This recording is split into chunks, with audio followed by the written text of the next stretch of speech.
حضور کے پاس نا 10 دینار تھے۔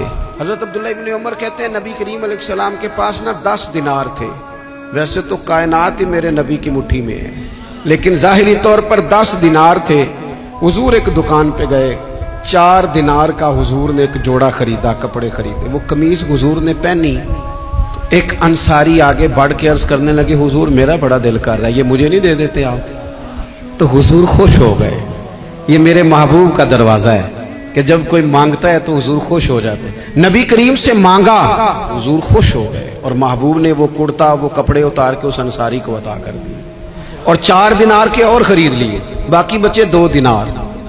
نبی کریم وہ لے کے نکلے، رخصت ہوئے گھر جانے کے لیے، تو رستے میں خاتون کو روتے ہوئے دیکھا۔ حضور رک گئے، فرمایا کیوں رو رہی ہو؟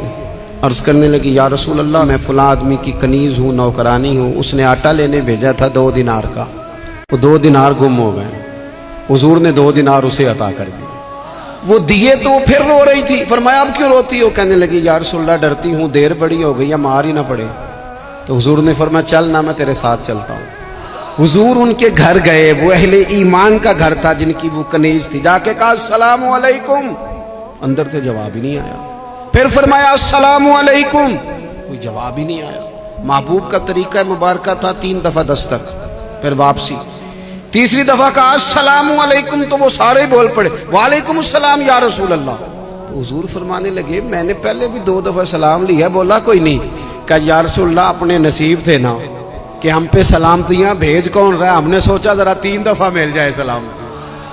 محبوب کریم علیہ السلام فرمانے لگے یہ تمہاری کنیز وہاں کھڑی رو رہی تھی، اس بیچاری کے 2 دینار گم ہو گئے تھے، اسے دوبارہ سامان لاتے کچھ دیر ہو گئی، اس پر سختی نہ کرنا، مارنا نہ۔ غلام کہنے لگے حضور اس خاتون کے قربان جائیں جو ہمارے کریم رسول کو ہم جیسے غریبوں کے گھر تک لے آئی ہے، مارنا کیا، ہم اسے آزاد کرتے ہیں، یہ آزاد ہے اللہ کی رضا کے لیے۔ یہ دیکھو یہ میرے نبی پاک کا انداز ہے۔ حضور نکلے تو جناب عبداللہ ابن عمر فرماتے ہیں رسول کریم فرمانے لگے شکر ہے اللہ تعالیٰ کا، 10 دینار تھے، ایک انصاری نے بھی قمیض پہن لی، میں نے بھی قمیض پہن لی، اور رب نے ایک کنیز کو آزاد بھی فرما دیا۔ یہ انداز ہمیں نبی کریم نے دیا ہے کہ ہم اپنے دولتوں میں، اللہ کی عطاؤں میں غرباء کو، قریبیوں کو، رشتہ داروں کو، بہن بھائیوں کو تھوڑا شریک کر لیں، تاکہ وہ جو آسودگی اللہ نے ہمیں دی ہے اس میں سے دوسروں کو بھی کچھ نفع ملے۔